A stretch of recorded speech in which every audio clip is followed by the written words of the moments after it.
Run, river, run, run through the hills. Run, river, run to the sea. Run, river, run to your place beneath the sun. Run, river, run over me.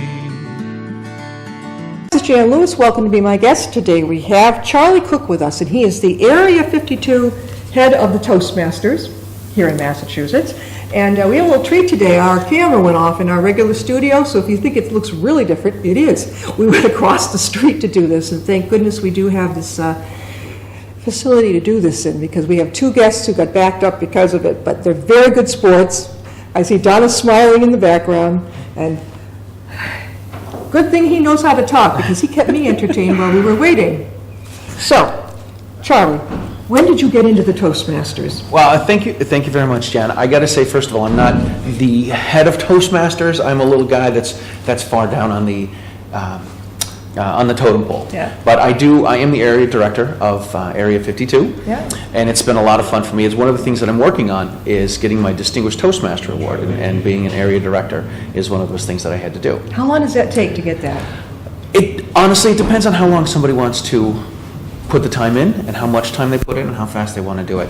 I didn't think that I wanted to be a Distinguished Toastmaster, and then one of the area directors convinced me that I should pursue this. Why So, not? Yeah. I know. And you got into it because, now I can't believe that he was shy. Okay. you couldn't speak in group? Well, this is the scoop. I've been a musician for a long time. Yeah. So playing in front of a group was not a big deal, because I always felt there was a barrier between me and the crowd, because I had an instrument in my hand. Right. Once I joined Toastmasters about 5 years ago. Yeah. And it's a place where you work on your speaking and your presenting skills. Right. Once I joined this, I had to start to stand up in front of a crowd without anything, and I felt naked. Well, what was the musical instrument you played? I'm a trombone player. Okay, so without your trombone. So without the trombone, I feel naked. Okay.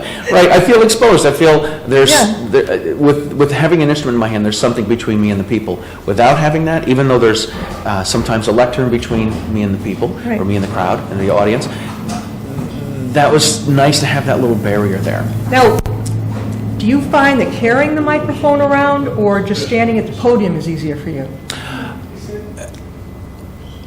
Neither. You just walk? Neither. Yeah, I feel it's easier. You want some of the things you want to learn. Some of the things you learn at Toastmasters is learning how to work the crowd. Like sometimes you talk to one side, you talk to the other side, look at this side, and you want to be able to use hand gestures as well. Yeah. So sometimes it's nice to have a microphone that's someplace stable, or on a mic stand, right? Yeah. But sometimes it's nice to not have one. Yeah. So the places the clubs I go to are smaller clubs, and they don't have big venues. Right. So we work in a small room, and we just work on voice projection. So That's how something many important. people, there's a picture here, I think, in the wonderful article I found in October, great picture of Charlie on the front of it, but I don't know, where did I see it? Oh, yeah. Is this the branch, this is the Paul Revere? That's the Paul Revere Club that meets at the Unum Building in Worcester. Yeah. And they meet, I can't remember, it's the first and third or the second and fourth Thursday, Wednesdays, but they meet on Wednesdays, and they meet for an hour. It's very much a business meeting, and somebody comes in and says, here's what the business is.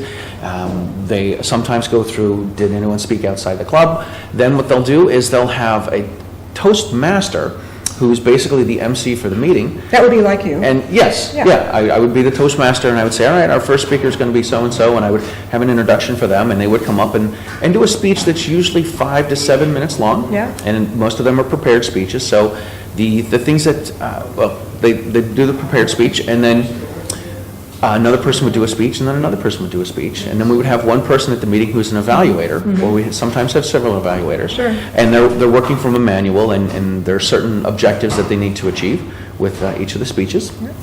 So this person does the evaluation, they write some notes down, and then they have this thing called table topics. Table topics is a lot of fun. They pick what they want to speak about? The table topics master picks it. What if you don't like it? That's it. It's all review. Well, you can change the table topic if you want to. You can? You can. All right. You can. But they'll have some questions, and sometimes it's easy stuff, sometimes it's interesting stuff.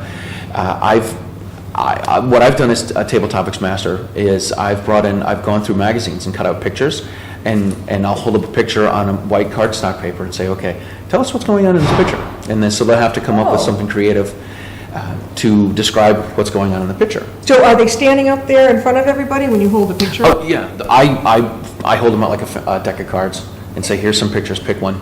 And they pull a picture out, they look at it, they're like, oh my gosh, and it's a guy on a bicycle in the middle of a jungle. And so they got to come up with some story on why this guy's in the jungle riding a bicycle. In front of everybody? In front of everybody. And it's a 5-minute thing? No, this is only up to about 2 minutes. A 1 to 2 minute thing for Table Topics. It's only 1 to 2 minutes. It's going to seem like an hour to a newbie, right? It does. Now, you went through this. I've been doing this for 5 years. And Toastmasters. Toastmasters, it's great. No one believes this. Even you yourself didn't say you believe this. No. But when I first joined Toastmasters, I was scared. You don't seem it at all. I was completely scared. No. And what I would be is I would be the timer, because we try to get everyone to speak in the meeting, because we're there to work on our speaking skills. So I would go up or I would sit and be the timer, and I would have a speaking role being the timer, so I'd have to speak during the meeting anyway. And they try to get everyone for Table Topics. If you don't have a speaking role as a speaker, then they will ask you if you want to participate in Table Topics. Yeah. So I would be the timer. So I'm like, well, I don't have to do a speech, and I don't have to do Table Topics. I'll be the timer. You like so that? I would give the timer report. So and so spoke for this many minutes. This person spoke for this many minutes, and that's what I would do. And then after about 2 months, they're like, okay, Charlie, you need to get up there. You need to do a speech. Now, were you like this? I was like this. I held onto the lectern. I'm like, I'm reading. You learn all these things passively about you should look at the audience, and I would stand there and I would read my speech that I wrote out, and then I would look up, and then I would look down, and I would read some more, and then I would look up, and they're like, yeah, you got a lot of work. Do they teach you how to, I know when I give a presentation, to walk around a little bit? Yeah, there's so many great skills that people can learn at Toastmasters. They changed the education program that they have. The one that I went through is they had these 10 speeches that they called the Competent Communicator. And that was things like organize your speech. First you had your icebreaker, but then it was organize your speech, use hand gestures, use vocal variety, get comfortable with visual aids, and these sorts of things. So you would work with maybe a flip chart or a PowerPoint presentation. Oh, PowerPoints. I don't like PowerPoint. Now, the PowerPoints are good because you can put the screen in front of you, and you can use that as your notes to guide you through where you want to go. Oh, a mini PowerPoint. Yeah, you would, I would have, the way I've done them before is I put my laptop monitor in front of me, and then I would have a screen behind me. So I could see what's on the screen.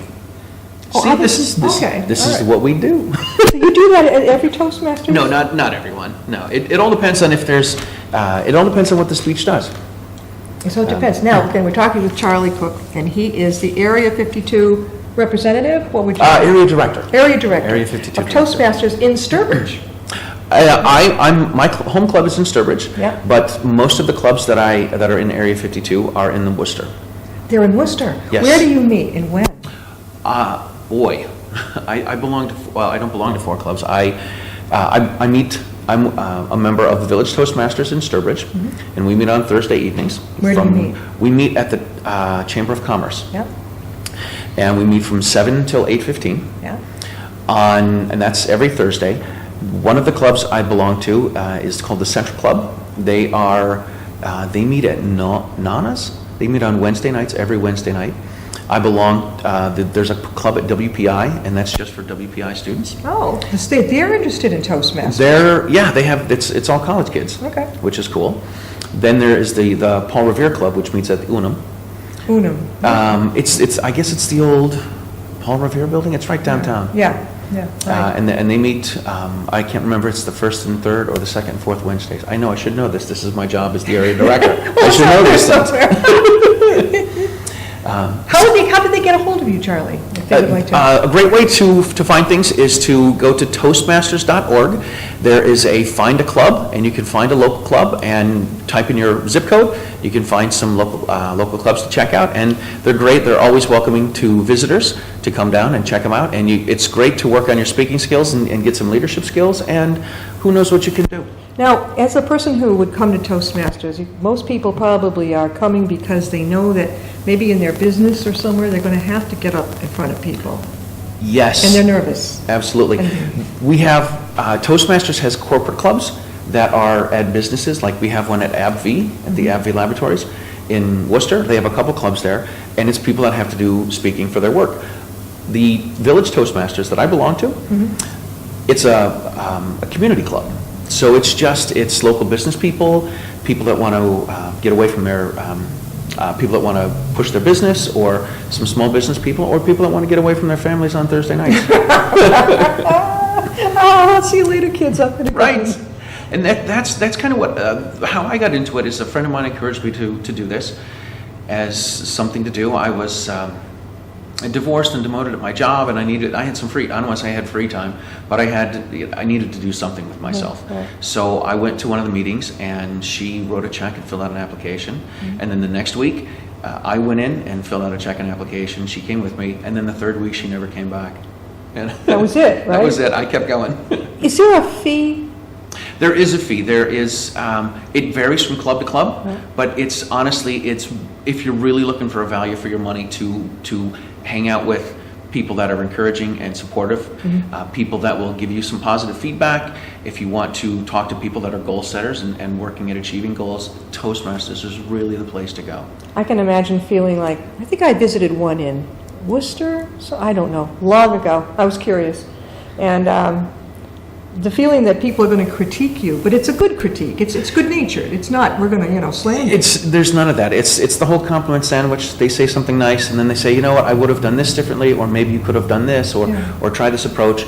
But overall, I thought it was really good, and we look forward to hearing more speeches. Now, So, so you're at the Sturbridge one, but you also go to the Worcester ones. yes. Which is the more highly attended, or are they all about the same?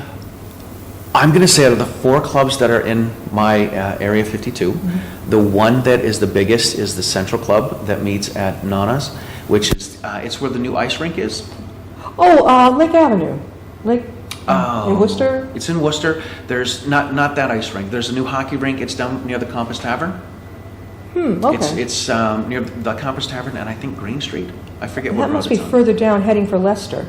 No, it's not quite downtown, but it's you can see 290 right from it. Yeah. Yeah. Now, do they serve food at a Toastmaster meeting? That's a great question. Some people come for the food. They do that. At the Central Club, it's at a restaurant. Yeah. And so everyone has to buy a meal there. They have to Oh, buy I thought something. the one I went to, it was just a room, and we were all It was a in. room. Now you probably went to an open house. Yeah. And if it's an open house, then they usually serve refreshments there. Yeah. I've run a couple open houses, and we always serve refreshments. But we try to tell people, hey, we don't have food all the time. Now, Charlie, if somebody wants to do this, do they look it up in the newspaper or online to find out where they're meeting, where the different Oh, Toastmasters? the best place to go would be toastmasters.org and Yeah. look for Find a Club. Put in your zip code, Yeah. and a map will come up with all the clubs that are in your area, and click on one of those and find out when they meet, And that's when it will be. that's when it is. It's great stuff. So if somebody out there is interested in it, what would you say to get them to feel more comfortable coming?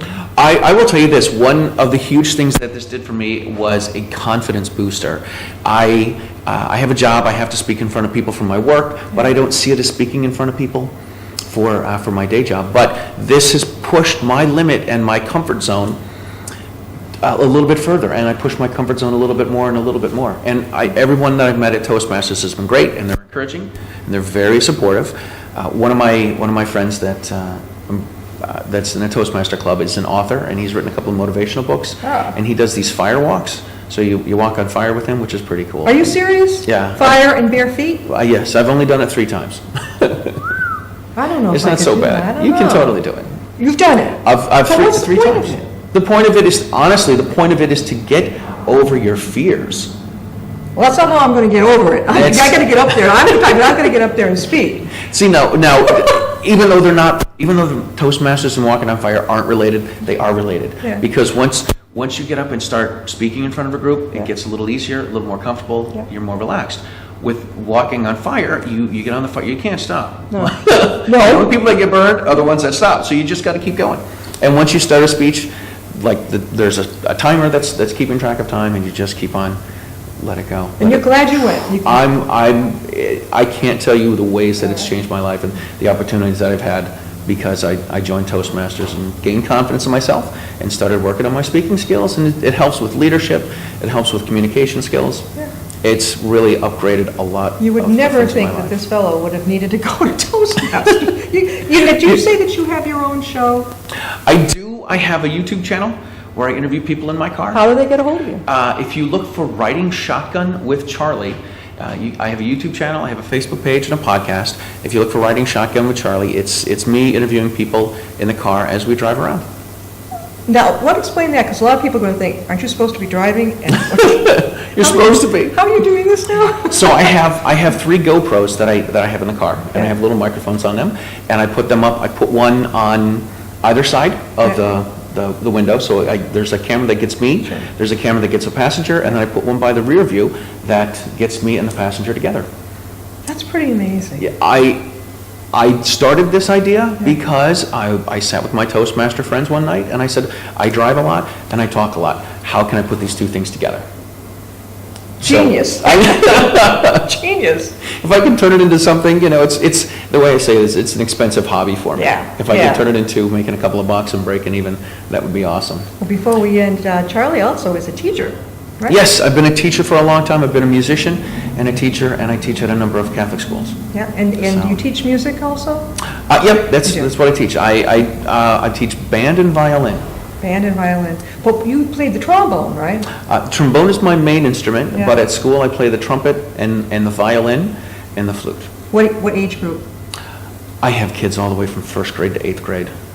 Wow. Yeah. That's a lot of It's a patience lot of required. Now, are they all at different types of schools, or are they all Catholic They're all schools? Catholic schools. All Catholic schools. So you were just Yeah. down in Uxbridge today. It's just over at Our Our Lady of the Lady of the Valley. Valley. Why did I want to say St. Mary's? Our Lady of the Valley, right? Yeah. And you were teaching over there. And then come to find out, the library over here in Upton, you'd been down there since 11 o'clock this morning. I picked up a book the other day, and I said, all right, I've got some time. There was a mass at school. Yeah. So this thing happens when you work in Catholic schools. They have a mass, so I changed my schedule around. I cut it a little bit short. I came up here, did some reading. Okay.